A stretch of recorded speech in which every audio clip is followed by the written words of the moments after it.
ఆద్యంతము లేని అమరానందమే ప్రేమ. ఏ బంధము లేని తొలి సంబంధమే ప్రేమ. ప్రేమ దివ్య భావము, ప్రేమ దైవ రూపము. ప్రేమ జీవరాగము, ప్రేమ జ్ఞాన యోగము.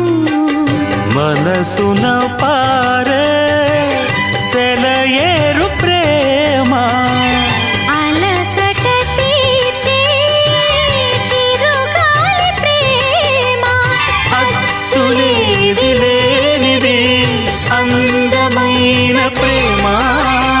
ఇవ్వు ఇవ్వు ఒక ముద్దు, ఇవ్వలేంది అడగవద్దు. వద్దు వద్దు అంటూ పోతే చిన్నదాన ఎప్పుడంట ఇచ్చేదంట.